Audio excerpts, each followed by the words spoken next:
आज पूर्व दर्जा राज्य मंत्री प्रकाश चंद्र हल्द्वानी ने आगामी विधानसभा चुनाव में चुनाव लड़ने के लिए थे हल्द्वानी का प्रबल दावेदार। मैं हूँ हृदय कश्यप, आप देख रहे हैं welcome to Haldwani news channel Uttarakhand. और इस समय हमें पूर्व दर्जा राज्य मंत्री श्री प्रकाश जी के पास। हल्द्वानी जी, दीपावली के त्योहार पे आप जनता को क्या संदेश देना चाहते हैं और आगामी विधानसभा के बारे में आपका क्या विचार है, क्या आप प्रत्याशी? अपना त्यौहार सुख शांति से मनाएं। प्रदूषण को कम करने के लिए पटाखों का उपयोग, जितना धुएं वाले पटाखों से ना करें, कम से कम पटाखे जलाएं जिससे प्रदूषण भी सुरक्षित रहे। लेकिन अंत में हम इतना ध्यान जरूर रखें कि जो हमारे आपदा से पीड़ित भाई बहन हैं उनका जरूर ख्याल रखें। इस सुख समृद्धि के त्यौहार में लोग भाईचारे के साथ रहें, लक्ष्मी का पूजन करें। अधिक से अधिक जो है जितने लोगों की जैसे मिठाई देने का, लोगों को उपहार देने का वो कार्यक्रम है, अपने छोटों को ज़्यादा से ज़्यादा उपहार दें, खुश रखें।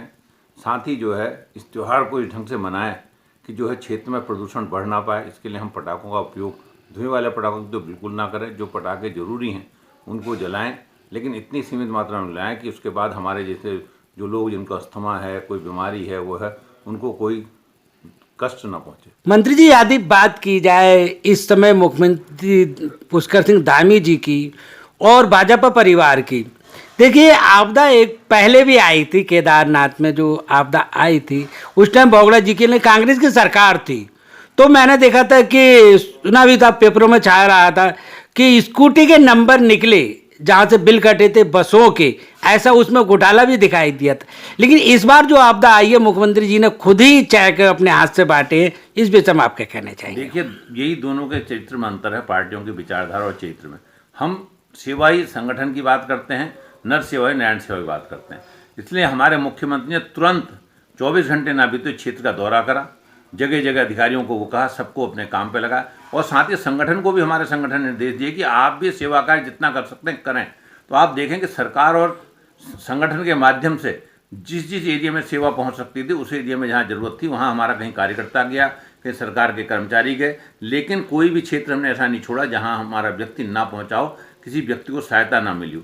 बल्कि रोडें टूटी थी, लोग रस्सी के सहारे उस क्षेत्रों में गए हैं। रामगढ़ में जिस क्षेत्र में सब ज्यादा वो आई, तो वहाँ जब सरकारी अधिकारी और कार्यकर्ता गए तो रस्सी के साथ जा पाया, रोड सक्षम नहीं थी। रोड ना होने की वजह से हमने एयरलिफ्ट से भी अनाज गिराया है, सामान भेजा है, लेकिन किसी को हमने भूखा नहीं मरने दिया, किसी को हमने जो है कपड़े ठंड से सिकुड़ के मरने नहीं दिया। ये हमारी पहली प्राथमिकता थी। यदि बात की जाए जो मुआवजा धनराशि बांटने की, तो मैं देख रहा था कि मुख्यमंत्री जी सेल्फ अपने हाथों से चेक बांट रहे थे। तो पूरी स्वच्छता से ये कार्य किया गया इस बार, मतलब जो आपदा में, इस विषय में थोड़ा सा आप बोलिए। देखिए, दो चीज़ें हैं। एक तो हमने नकद का और चेक का सिस्टम खत्म कर दिया। जब से मोदी जी बने तब से हमने डायरेक्ट जो है ट्रांसफ़र वाली स्कीम चलाई है। तो इसलिए आपकी भी जो हमने बांटा है वो डायरेक्ट उनके अकाउंट में बांटा है। हम सबके अकाउंट में देंगे। जिनको चेक की आवश्यकता बहुत ज़्यादा पड़ेगी, अकाउंट नहीं है, उनको इक्वल चेक दिए जा रहे हैं, जिससे। मंत्री जी, यदि बात की जाए विपक्ष की, तो इस टाइम जब से पुष्कर सिंह धामी जी मुख्यमंत्री बने हैं और तो आपदा आई, तो आपदा में ऐसा कर दिखाया पुष्कर सिंह धामी जी ने कि भारतीय जनता पार्टी का पलड़ा भारी दिखाई दे रहा है इस समय। तो इस विषय में आप क्या कहना चाहेंगे? देखिए, भारतीय जनता पार्टी अगर कहें तो दीनदयाल जी के सिद्धांत पे काम करती है। इसमें अंत्योदय हम कहते हैं, अंतिम व्यक्ति को उठाना ही, नर सेवा ही नारायण सेवा मान के हम चलते हैं। आपदा आई है, हमारे मुख्यमंत्री ने रात रात दिन जाकर जगह जगह सब जगह, कहीं पैदल, कहीं हेलीकॉप्टर से, जिस ढंग से क्षमता वो जाया और उसका वो देखा। मैं भी उनकी एक बैठक में, 2 बैठक में सम्मिलित था। उन्होंने अधिकारियों को साफ निर्देश दिया, कोई रूल नहीं है, कोई चीज़ पूछी नहीं है, जहाँ जो संभव है वो करें, लेकिन लोगों को परेशानी ना हो। जो टूरिस्ट फंस हैं उनको आप निकालें, उनको बाहर भेजने के प्रबंध करें, जो लोग हैं उनको राशन दें, उनको चिकित्सा आपदा करें, जिनको जो हो सकता है, और जिनको जो जो क्षति पहुँची मकान में उसका भी आप एस्टिमेट बनाएं, और वो भी जितना अधिक से होगा हम उसको पूरा। फिर चेंज की बात हो रही है।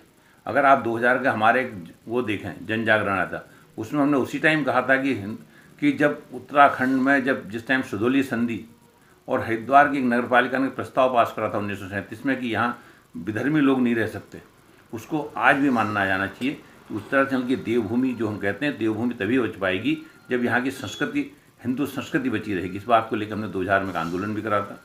2007 में मैं हिंदू जागरण से भाजपा में आया, मजदूर मोर्चे का राष्ट्रीय कार्य समिति का सदस्य रहा, उसके बाद मजदूर मोर्चे का प्रदेश अध्यक्ष रहा, अनुशासन सचिव का सचिव रहा, अनुशासन समिति का कार्यकारी अध्यक्ष रहा। उसके बाद मुझे सरकार ने सरकार ने जो भाजपा ने सरकार में मुझे दायित्व दिया, मैं राज्य मंत्री रहा, जिस पोस्ट में रहा, लोगों की जितनी सहायता कर सका, जो काम कर सके मैंने करे, क्योंकि मैंने आपको बताया ना, मेरा पर पीड़ा को सह जाऊँ, तो इसलिए मेरा सिद्धांत रहा, उसको मैं आज भी फॉलो करता हूँ।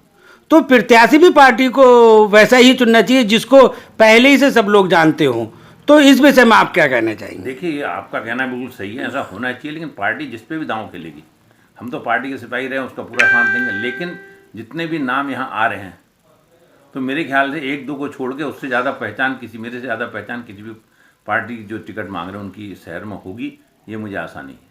कम समय में ऐसा ही निर्णय लेना चाहिए जिसको, भले प्रत्याशी कोई भी हो, मैं ये नहीं कह रहा हूँ आप ही हो, कि मतलब जिसे सब जानते हों, जिससे मतलब ज़्यादा प्रचार करने की जरूरत नहीं पड़े, क्योंकि बहुत समय कम बचा है इस समय।